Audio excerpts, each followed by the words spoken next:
Stock మార్కెట్లో investment చేస్తున్నప్పుడు stock selection criteria ఒక స్ట్రాటజీ లేకుంటే మనము చాలా వరకు లాస్ అయ్యే అవకాశం ఉంటుంది ఫ్రెండ్స్. అలా కాకుండా మనకంటూ ఒక స్ట్రాటజీ ఉంటే ఆ స్ట్రాటజీ ప్రకారం వెళ్తే మనం చాలా వరకు ప్రాఫిట్ వచ్చే అవకాశం ఉంటుంది. అలాంటి ఒక స్ట్రాటజీ అంటే క్యాన్ స్లిమ్ స్ట్రాటజీ. ఈ స్ట్రాటజీ అనేది how to make money in stocks by William J O'Neil అనే బుక్ నుంచి చెప్తున్నారు ఫ్రెండ్స్. ఈ బుక్ వచ్చేసి ఇందులో ఈ స్ట్రాటజీ వచ్చేసి చాలా వరకు ఏంటంటే అన్ని మార్కెట్ ఇండెక్సెస్ను అంటే యూఎస్లో ఇది ప్రూవెన్ స్ట్రాటజీ. కాబట్టి ఈరోజు నేను ఈ వీడియోలో క్యాన్ స్లిమ్ స్ట్రాటజీ అంటే ఏంది, వాటిని ఎలా మనం సెలెక్ట్ చేసుకోవాలనేది డీటెయిల్గా చెప్తా ఫ్రెండ్స్. ఇందులో వచ్చేసి ఒకటోటి చెప్తా ఫ్రెండ్స్. అంటే క్యాన్ స్లిమ్ ఎక్స్ప్లెనేషన్ అంటే ప్రతి వర్డ్కి ఒక మీనింగ్ ఉంది, దాన్ని వాటిని డీటెయిల్గా చెప్తా. అండ్ స్టాక్స్ను బయింగ్ అంటే ఒకవేళ ఈ స్ట్రాటజీలో ఒకవేళ మనం అనుకున్న స్టాకు ఈ స్ట్రాటజీలో ఫిట్ అయితే మనం ఎప్పుడు కొనుక్కోవాలి. అండ్ ఒకవేళ మనం అనుకున్న స్ట్రాటజీ మనం మనం అనుకున్న స్ట్రాటజీ ప్రకారం స్టాక్ సెలెక్షన్ అయ్యింది, కానీ కొన్నిసార్లు మనం అనుకున్న ప్రకారం వెళ్ళదు. అలాంటప్పుడు మనం ఎగ్జిట్ స్ట్రాటజీ మనం ఒకవేళ సెల్ ఎప్పుడు చేయాలి.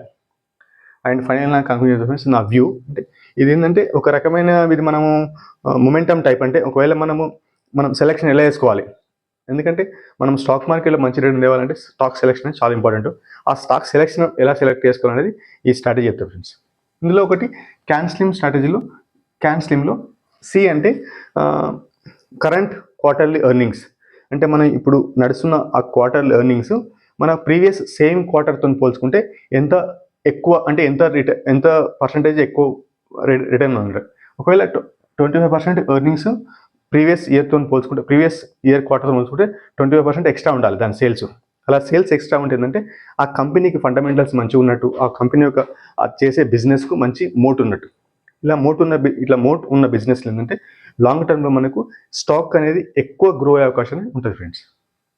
అండ్ అదేవిధంగా సేమ్ ఎర్నింగ్స్ పర్ షేర్ అంటే ఈపీఎస్ కూడా 25% కంటే ఎక్కువ ఉండాలి. అండ్ నెక్స్ట్ ఏం ఫ్రెండ్స్ అంటే ఏ అంటే యాన్యువల్ ఎర్నింగ్స్. అంటే లాస్ట్ ఇయర్తో పోల్చుకుంటే ఇప్పుడు ఈ సంవత్సరం వచ్చిన యాన్యువల్ ఎర్నింగ్స్ అనేది మోర్ దెన్ 17% ఉండాలి. ఆ మోర్ దెన్ 17% ఉంటే ఏంటంటే ఈ కంపెనీ యొక్క మేనేజ్మెంట్ అనేది వాళ్ళు మంచిగా మేనేజ్ చేస్తున్నారు, దానివల్ల వాళ్ళు బిజినెస్ మంచిగా చేస్తున్నారు, కాబట్టి మంచి యొక్క ఎర్నింగ్స్ జనరేట్ చేస్తున్నారు. ఇలా కావడం వల్ల ఏంటంటే దానికి ఆర్ఓఈ కూడా, రిటర్న్ ఆన్ ఈక్విటీ కూడా చాలా ఎక్కువ ఉంటుంది. ఇలా హై ఎర్నింగ్స్ ఉన్న కంపెనీలు వాటి యొక్క ఐపీఈ రేషియో ఉంటుంది, అంటే ప్రైస్ టు ఎర్నింగ్ రేషియో. ఏదైనా సరే స్టాక్ మార్కెట్లో ఏదైనా సరే ఏంటంటే ఫ్యూచర్ను ఎక్స్పెక్ట్ చేసి చాలామంది స్టాక్స్ కొంటారు. అలాంటప్పుడు ఒకవేళ అక్కడ స్టాక్స్ ప్రైస్ అనేది ఎక్కువ పేమెంట్ చేస్తే దాని యొక్క పీఈ రేషియో ఎక్కువ ఉంటుంది. కాబట్టి ఎక్కువ పీఈ రేషియో ఉన్నంత మాత్రం అది బ్యాడ్ కంపెనీ కాదు. కాబట్టి పీఈ ఎక్కువ ఉన్నా కూడా మనం అనుకున్న స్ట్రాటజీ ప్రకారం ఫిట్ అయితే మనం దాన్ని కొనుక్కోవచ్చు ఫ్రెండ్స్. అండ్ ఫ్రెండ్స్ ఏంటంటే new year companies, new year products అంటే న్యూ ఇయర్ మేనేజ్మెంట్. ఒకవేళ న్యూ కంపెనీస్ అంటే సపోజ్ ఏదైనా ఒక కొత్త ఇన్నోవేటివ్ కంపెనీ స్టార్ట్ అయింది, అది స్టాక్ మార్కెట్లో లిస్ట్ అయింది అనుకుందాం ఫ్రెండ్స్. ఒకవేళ అలాంటి ఇన్నోవేటివ్ కంపెనీ గురించి మీకు ఏమైనా ఐడియా ఉండి వాటి యొక్క ఇన్నోవేషన్ గురించి మీకు ఐడియా ఉంటే అలాంటి కంపెనీలో మీరు ఇన్వెస్ట్మెంట్ చేసుకోవచ్చు. ఎందుకంటే స్టార్టింగ్ లెవెల్లో న్యూ ఉన్నప్పుడు చాలామందికి ఐడియా ఉండదు, కాబట్టి అందులో ఎవరు ఇన్వెస్ట్మెంట్ చేయడానికి ఇష్టపడరు. అలా కావడం వల్ల ఆ కంపెనీ తక్కువ ప్రైస్లో ట్రేడ్ అవుతుంది. అలా తక్కువ ప్రైస్లో ట్రేడ్ అయినప్పుడు మనం మన స్ట్రాటజీ ప్రకారం దాన్ని కొనుక్కోవచ్చు. ఒకవేళ న్యూ ఇయర్ మేనేజ్మెంట్ అంటే ఒకవేళ ఆ కంపెనీ చిన్నగా ఉన్నప్పుడు ఆ కంపెనీకి ఫండమెంటల్ మంచిగా ఉంటే వేరే అంటే మంచి కంపెనీ యొక్క మేనేజ్మెంట్ దాన్ని అక్వైర్ చేయడానికి తీసుకోవడానికి ట్రై చేస్తుంది. అలాంటప్పుడు అలాంటి అక్విజిషన్స్ అయినప్పుడు మనం ఆ కంపెనీ కొనిపెట్టుకుంటే అది కూడా ఎక్కువ ప్రాఫిట్ వచ్చే అవకాశాన్ని ఉంటుంది ఫ్రెండ్స్. అండ్ న్యూ సర్వీసెస్, ఒకవేళ ఆ కంపెనీ ఆల్రెడీ ఒక సర్వీస్ కానీ ఒక ప్రోడక్ట్ అని చేస్తుంది, దాంతోపాటు సేమ్ రిలేటెడ్ సర్వీస్ అనేది వాళ్ళు ఎక్స్పాండ్ చేస్తున్నారు. అలాంటప్పుడు ఆ కంపెనీ యొక్క ఫ్యూచర్లో దాని సేల్స్ పెరిగే అవకాశం ఉంటుంది. కాబట్టి అలాంటి కంపెనీ కూడా మన రేడార్లో ఉంటే దాన్ని మన స్ట్రాటజీ ప్రకారం వచ్చినప్పుడు దాన్ని కొనుక్కోవాలి ఫ్రెండ్స్. అండ్ ఏం ఫ్రెండ్స్ అంటే స్లిమ్ ఎస్ అంటే మనకు సప్లై డిమాండ్. స్టాక్ మార్కెట్లో స్టాక్ ప్రైస్ అనేది మ్యాక్సిమం ఏంటంటే స్టాక్ యొక్క లిక్విడిటీ పైన ఆధారపడి ఉంటుంది. ఎందుకంటే ఆ యొక్క స్టాక్ యొక్క లిక్విడిటీ ఎక్కువ ఉందనుకో ఆ స్టాక్ యొక్క మొమెంటం అనేది చాలా తక్కువ ఉంటుంది. ఏ విధంగా అంటే సపోజ్ మనం మార్కెట్లో కూరగాయలకి వెళ్ళినప్పుడు సపోజ్ కూరగాయలు చాలా ఎక్కువ ఉన్నాయి అండ్ కొనేవాళ్ళు చాలా తక్కువ అనుకో, ఆటోమేటిక్గా దాని ప్రైస్ తగ్గుతుంది. ఇదేంటంటే ఇది demand supply miss match. Same ఇదే విధంగా స్టాక్ మార్కెట్లో కూడా స్టాక్స్ను ప్రైస్ అనేది మిస్ మ్యాచ్ అవుతుంటుంది. అలా మిస్ మ్యాచ్ అయినప్పుడు ఏంటంటే ఒకవేళ ఆ కంపెనీ యొక్క షేర్లు చాలా ఫ్లోట్ అయి ఉంటే, మార్కెట్లో ట్రేడ్ అవుతుంటే, ఆ కంపెనీకి ఏమైనా న్యూస్ రాకపోయినా ఆ కంపెనీ యొక్క స్టాక్ పైన మొమెంటం చాలా తక్కువ ఉంటుంది. ఎందుకనంటే ఆ స్టాక్ని ఎవరైనా కొనడానికి ట్రై చేసినా, ఎందుకంటే వాళ్ళు ఎటువంటి దాని యొక్క మొమెంటం అనేది చేంజ్ చేయడానికి రాదు. మొమెంటం అనేది మనం దాన్ని ఎక్కువ తీసుకురానికి రాదు, ఎందుకంటే చాలా స్టాక్స్ అవైలబుల్ ఉన్నాయి కాబట్టి ఒకవేళ మనం ఇన్వెస్ట్మెంట్ చేసినప్పుడు ఆ కంపెనీ యొక్క షేర్లు చాలా ఎక్కువ అనేది ఉండకూడదు. అలా ఉంటే ఏమవుతుందంటే మనకు లాంగ్ టర్మ్లో మనకు స్టాక్ ప్రైస్ ఎక్కువ పెరగకపోవచ్చు. అండ్ ఎల్ అంటే లీడర్ ఆర్ లగార్డ్. లీడర్ అంటే ఏంటంటే ఒకవేళ ఒక కంపెనీ బిజినెస్ చేస్తుంది, ఆ కంపెనీ ఒకవేళ గ్రోత్ బిజినెస్ చేస్తుంటే ఆ కంపెనీ ఫ్యూచర్లో లీడర్ అయ్యే అవకాశం చాలా ఎక్కువ ఉంటుంది. అదే ఒకవేళ ఆ కంపెనీ ఆల్రెడీ బిజినెస్ చేస్తుంది, ఆల్రెడీ దాని మార్కెట్ షేర్ అనేది మెచ్యూర్ అయిపోయింది, అంటే చాలా వరకు ఆ మార్కెట్ షేర్ అనేది ఆ కంపెనీ ఆల్రెడీ అక్వైర్ చేసింది. అలాంటప్పుడు ఫ్యూచర్లో ఎక్స్పాన్షన్కి చాలా ఎక్స్పాండ్ కానిక అవకాశం లేదు. అలాంటి ఏంటంటే దాన్ని లగార్డ్ అంటారు. కాబట్టి లగార్డ్ అంటే బ్యాక్ ఉంటుంది అన్నట్టు. అలాంటి లగార్డ్ కంపెనీలో మనం ఒకవేళ ఇన్వెస్ట్మెంట్ చేస్తే అదేంటంటే పేరుకు చెప్పడానికే బాగుంటుంది, కానీ మనకు లాంగ్ టర్మ్లో మనకు అది ఎక్కువ రిటర్న్ ఇవ్వలేదు, మనం ఎక్కువ వెల్త్ క్రియేట్ చేయలేకపోతాం అలాంటి కంపెనీ ఇన్వెస్ట్మెంట్ చేస్తే. అలాంటి కంపెనీలు అంటే ఎగ్జాంపుల్ ఏముంటాయంటే సపోజ్ మనకు కోల్గేట్ కానీ లేకుంటే హెచ్యుఎల్ కానీ, ఈ కంపెనీస్ అంటే ఆల్రెడీ ఎస్టాబ్లిష్ కంపెనీస్, పెద్ద కంపెనీస్, కాబట్టి వీటికి లిక్విడిటీ చాలా ఎక్కువ ఉంటుంది. అట్ ద సేమ్ టైం వీళ్ళకు మార్కెట్ షేర్ అనేది ఎక్స్పాండ్ చేయడానికి ఎక్కువ ఏం లేదు, ఎందుకంటే వీళ్ళ యొక్క ప్రొడక్ట్స్ అండ్ సర్వీసెస్ చాలా వరకు ఆల్ ఓవర్ వరల్డ్ స్ప్రెడ్ అయిపోయింది. కాబట్టి వీటికి గ్రోత్ ప్రాస్పెక్ట్స్ చాలా తక్కువ ఉంటుంది. ఇంకోటి ఏంటి ఫ్రెండ్స్ అంటే, నేను చెప్పిన ఈ కంపెనీస్ పేర్లు మాత్రం ఒక ఎనాలిసిస్ పర్పస్లోనే యూజ్ చేసుకోవాలి తప్ప మీరు వాటిపైన బై కానీ సెల్లింగ్ కానీ ఎటువంటి రికమెండేషన్ అనుకోవద్దు ఫ్రెండ్స్. కాబట్టి ఇన్వెస్ట్మెంట్ చేసే ముందు మీ యొక్క లాజికల్ థింకింగ్ చేసి మీరు ఇన్వెస్ట్మెంట్ చేయాలి ఫ్రెండ్స్. అండ్ నెక్స్ట్ ఫ్రెండ్స్ అంటే ఐ అంటే ఇన్స్టిట్యూషనల్ స్పాన్సర్షిప్. ఎందుకంటే చాలా వరకు స్టాక్ మార్కెట్లో ఇన్వెస్ట్మెంట్ చేసినప్పుడు నార్మల్ రిటైల్ ఇన్వెస్టర్స్ కంటే ఇన్స్టిట్యూషనల్ ఇన్వెస్టర్స్ అంటే ఎఫ్ఐఎస్ అంటే ఫారెన్ ఇన్స్టిట్యూషన్ ఇన్వెస్టర్స్ కానీ, లేకుంటే డిఐఎస్ అంటే డొమెస్టిక్ ఇన్స్టిట్యూషన్ ఇన్వెస్టర్స్ కానీ, అంటే మ్యూచువల్ ఫండ్స్ హౌసెస్, వీళ్ళు మనకంటే చాలా లాజికల్గా థింక్ చేస్తారు. And at the same time ఎప్పుడైనా సరే షేర్ మార్కెట్లో ఇన్వెస్ట్మెంట్ చేసినప్పుడు ఒక రిటైల్ ఇన్వెస్టర్స్ సొంతం డబ్బులు ఉంటాయి కాబట్టి వాళ్ళు ఏంటంటే ఎమోషనల్గా టచ్ ఉంటుంది. కాబట్టి వాళ్ళు ఏదైనా డిసిషన్ తీసుకోవాలంటే వాళ్ళు లాస్ అంటే భయపడతారు. కానీ ఇన్స్టిట్యూషన్ ఇన్వెస్టర్స్ వీళ్ళు ఒక ప్రాసెస్ని ఫాలో అవుతారు, ఒక లాజికల్ థింకింగ్ చేస్తారు, అండ్ వీళ్ళు డైరెక్ట్ మేనేజ్మెంట్ కూడా కలిసే అవకాశం వీళ్ళకి ఉంటుంది. కాబట్టి ఎప్పుడైతే స్టాక్ మార్కెట్లో లిస్ట్ అయినప్పుడు ఆ కంపెనీలో ఒకవేళ ఇన్స్టిట్యూషనల్ ఇన్వెస్టర్స్ ఇన్వెస్ట్మెంట్ చేస్తుంటే, అలాంటి కంపెనీలో మనం ఇన్వెస్ట్మెంట్ చేస్తే మనం కూడా ఆ ఇన్స్టిట్యూషన్ ఇన్వెస్టర్స్తో పాటు లాంగ్ టర్మ్లో మనం కూడా వెల్త్ అనేది క్రియేట్ చేసే అవకాశం అనేది ఉంటుంది. ఎందుకంటే వీళ్ళు చాలా వరకు స్టాక్ ప్రైస్ని మూమెంట్ చేయగలరు, ఎందుకంటే వీళ్ళ దగ్గర హై లిక్విడిటీ, హై క్యాష్ ఉంటుంది. ఎందుకంటే ఒకవేళ మనం డిఐఎస్ అంటే మ్యూచువల్ ఫండ్ హౌసెస్ అంటే చాలా వరకు ఎస్ఐపీలు అంటే మ్యూచువల్ ఫండ్లో ఇన్వెస్ట్మెంట్ చేసినప్పుడు వాళ్ళ క్యాష్ అనేది ఎప్పుడు వస్తుంటుంది. కాబట్టి వీళ్ళు షేర్ ప్రైస్ అనేది మూమెంట్ చేయగలరు. అలాంటి మూమెంట్ చేయగల శక్తి ఉంది కాబట్టి అలాంటి వాళ్ళు లాజికల్గా థింక్ చేసి వాళ్ళు ఇన్వెస్ట్మెంట్ చేసి అలాంటి స్టాక్లో మనం కూడా ఇన్వెస్ట్మెంట్ చేసి వాళ్ళతో కూడా మనం ఎక్కువ ప్రాఫిట్ వచ్చే అవకాశం అనేది ఉంటుంది ఫ్రెండ్స్. అండ్ అంటే మార్కెట్ డైరెక్షన్. మనకు ఏదైనా సరే స్టాక్ మార్కెట్ పెరగడం కానీ తగ్గడం అనేది depends upon the economic conditions and న్యూస్లు అండ్ జియోపొలిటికల్ ప్రాబ్లమ్స్. ఒకవేళ జియోపొలిటికల్ ప్రాబ్లమ్స్ కానీ ఎక్కువ అవుతుంది మాత్రం ఎక్స్పోర్ట్ కంపెనీస్ పైన ప్రాబ్లం ఉంటుంది. అలాంటి ఏంటంటే ఐటీ సర్వీసెస్, ఇండియాలో ఇప్పుడు ఐటీ సర్వీసెస్ చాలా స్టాక్స్ కరెక్ట్ అవుతున్నాయి. ఎందుకంటే ట్రంప్ సార్ చాలా వరకు ఏంటంటే ఐటీ సర్వీసెస్ పైన టారిఫ్ వేయడం కానీ, లేకుంటే యుఎస్ నుంచి మనకు సర్వీస్ అంటే తక్కువ కాంట్రాక్ట్ ఇవ్వడం కానీ అలా చేసినప్పుడు ఏమవుతుందంటే ఆ పర్టికులర్ సెక్టార్లో ప్రాబ్లం ఉంటుంది. కాబట్టి ఒకవేళ మనం అలాంటి స్టాక్స్లో కానీ ఒకవేళ ఉంటే మనకు ముందే ఒకవేళ ఐడియా ఉంటే, ఒకవేళ స్టాక్స్ ఫ్యూచర్లో ఇలా అవుతుంది అనుకుంటే మనం ముందే వాటిని ఎగ్జిట్ స్ట్రాటజీ మన దగ్గర ఉండాలి. అలా ఎగ్జిట్ తీసుకుంటే మనకు ఎక్కువ లాస్ అయ్యే క్యాపిటల్ను తగ్గించుకోవచ్చు, అంటే డౌన్వర్డ్ కరెక్షన్ తగ్గించుకోవచ్చు.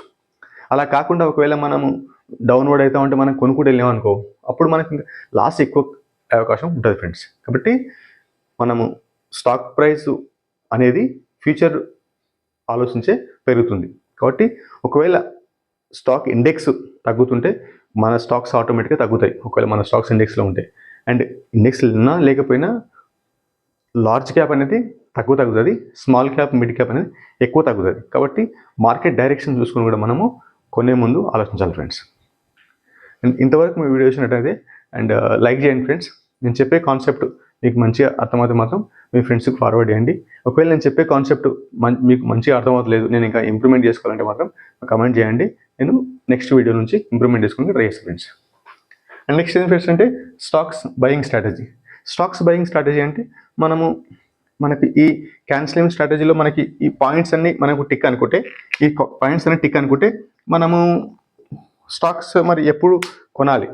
ఎప్పుడు కొనాలంటే మనకు ఒకవేళ ఆ కంపెనీ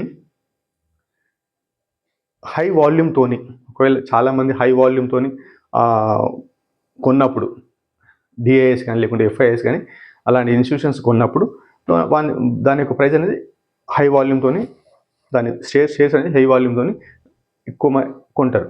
అలాంటప్పుడు అలాంటి హై వాల్యూమ్తో మనం చూసినప్పుడు అలాంటి టైంలో మనం కొనుక్కోవచ్చు. అండ్ ఇంకోటి ఏంటంటే ఒకవేళ మనకు అది కొన్నప్పుడు దాని యొక్క బయింగ్ పాయింట్ అనేది కన్సల్టేషన్ మోడ్లో ఉండాలి. కన్సల్టేషన్ మోడ్లో ఉండంటే అంటే బయింగ్ పాయింట్ అనేది అక్కడక్కడే ఉండాలి, అట్లీస్ట్ ఒక 3 to 4 months. ఫ్రెండ్స్ మనం ఇప్పుడు స్టాక్ బయింగ్ స్ట్రాటజీ అంటే ఒకవేళ మనం అనుకున్న ఆ క్యాన్సిలింగ్ స్ట్రాటజీ ప్రకారం మనకు అనుకున్న కండిషన్స్ అన్ని ఫిట్ అయినాయి. అలాంటప్పుడు మనము స్టాక్స్ని బై చేయాలి. ఆ స్టాక్స్ని బై చేయాలంటే నేను కొన్ని కండిషన్ చేస్తాను ఫ్రెండ్స్. అందులో ఒకటి ఏంటంటే ఫస్ట్ దాని వాల్యూమ్ అనేది మనము కొనడానికి ముందు ఆలోచించాలి. ఒకవేళ దానికి యావరేజ్గా డైలీ ఎంత వాల్యూమ్ మనం ట్రేడ్ అవుతుంది. ఒకవేళ సడన్గా వాల్యూమ్ పెరగడం కానీ లేకుంటే తగ్గడం కానీ జరిగితే ఆలోచించాలి ఫ్రెండ్స్. ఒకవేళ వాల్యూమ్ పెరుగుతుంది, at a same time stock price కూడా పెరుగుతుంది. వాల్యూమ్ పెరుగుతుంది, అదేవిధంగా దాని స్టాక్ ప్రైస్ కూడా పెరుగుతుంది. దీని మీనింగ్ ఏంటంటే బిగ్ ప్లేయర్స్ బై చేస్తున్నట్టు, ఇది ఒక కండిషన్. అండ్ సెకండ్ ఏంటంటే ఒకవేళ మనం కొనడానికి ముందు దాని యొక్క 30 week మూవింగ్ యావరేజ్ అంటే ఆల్మోస్ట్ లైక్ 210 days అంటే 200 day మూవింగ్ యావరేజ్ కంటే కొద్దిగా అది బ్రేక్అవుట్ టైంలో మనకు అది హై లెవెల్లో ఉండాలి. మనం కొనాలనుకున్నప్పుడు అంటే ఆ 200 day మూవింగ్ యావరేజ్ కంటే కొద్దిగా పైన ఉంటే అక్కడ అది బై పాయింట్ అన్నట్టు. And at the same time మనకు ఆర్ఎస్ఐ ఇండికేటర్ అంటే రిలేటివ్ స్ట్రెంగ్త్ ఇండెక్స్, ఈ ఆర్ఎస్ఐ ఇండికేటర్ కూడా మనకు 80 to 90 రేంజ్లో ఉండాలి. అలా ఉంటుందంటే చాలా వరకు ఈ స్టాక్ అనేది చాలామంది ఇష్టపడతారు కొనడానికి అనేది అదొక ఇండికేటర్.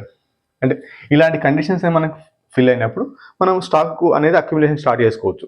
అలా అక్యుములేషన్ స్టార్ట్ చేసుకున్నప్పుడు ఏంటంటే మనము ఒకటేసారి ఇన్వెస్ట్మెంట్ చేయకుండా ఫస్ట్ ఒక 30% ఇన్వెస్ట్మెంట్ చేయాలి. అంటే 100 రూపాయలు ఇన్వెస్ట్ చేయాలనుకుంటే ఫస్ట్ 30 రూపీస్ ఇన్వెస్ట్మెంట్ చేయాలి. ఒకవేళ స్టాక్ పెరుగుతుంది అప్పుడు మళ్ళీ ఇంకా 30 రూపీస్, మళ్ళీ ఒక 5% పెరిగింది 30 రూపీస్, అలా 100 రూపీస్ పెట్టిన తర్వాత మనకేంటంటే 100 రూపీస్ మనం పెట్టింది అయిపోయింది కాబట్టి ఇంకా కామ్గా ఉండాలి. ఒకవేళ అంతకంటే పెరిగినా కూడా మనం ఇంకా అసలు దాన్ని ఏం చేయొద్దు. అలా ఇదేంటంటే మనం ఆ మొమెంటం ఉన్నంతసేపు మనం ఆ స్టాక్లో ఉండాలి. ఒకవేళ మొమెంటం తర్వాత తగ్గిపోతుంది అని ఆలోచించుకుంటే అప్పుడు మనం ఏంటంటే ఎగ్జిట్ స్ట్రాటజీ. ఈ ఎగ్జిట్ స్ట్రాటజీ ఏంటంటే మనం అనుకున్న లాజిక్ ప్రకారం వెళ్తే నో ప్రాబ్లం. ఒకవేళ అనుకున్న లాజిక్ ప్రకారం వెళ్ళకుంటే దానికి మనం ఎగ్జిట్ అనేది తీసుకోవాలి ఫ్రెండ్స్. ఒకవేళ మనం అనుకున్న స్ట్రాటజీ ప్రకారం వెళ్ళకుంటే మనకి ఎప్పుడైతే సరే 200 day మూవింగ్ యావరేజ్ కంటే కిందికి వచ్చింది స్టాక్ ప్రైస్, అప్పుడు మనం ఆ పాయింట్ అనేది అక్కడ మనం ఎగ్జిట్ చేయాలి. ఎందుకనంటే ఎప్పుడైతే సరే 200 day మూవింగ్ యావరేజ్ కింద వచ్చింది, at the same time volume అంటే ఆ డేలో వాల్యూమ్ అనేది పెరుగుతుంది. అంటే చాలామంది ఇన్వెస్టర్స్, బిగ్ ప్లేయర్స్ అక్కడ షేర్ను డంప్ చేస్తున్నట్టు. కాబట్టి మనకు ఆ స్ట్రాటజీ ప్రకారం మనం అక్కడ సెల్ చేయాలి. ఒకవేళ మనకు సెల్ చేయకుండా కూడా మనము మార్కెట్ సైడ్ వేస్లో ఉంది కానీ మనం కొన్న స్టాక్ సపోజ్ మనం కొన్న పాయింట్ కంటే 8% కిందికి వచ్చింది. కాబట్టి మనం కొనడానికి ముందే మనకు స్టాప్ లాస్ అనేది పెట్టుకోవాలి ఫ్రెండ్స్. ఆథర్ ఏం చెప్తానంటే మనకు ప్రతి స్టాక్కు మనకు స్టాప్ లాస్ అనేది ఉండాలి. మనకి ఎంత కిందికి వస్తే మనం అమ్మేయాలనేది.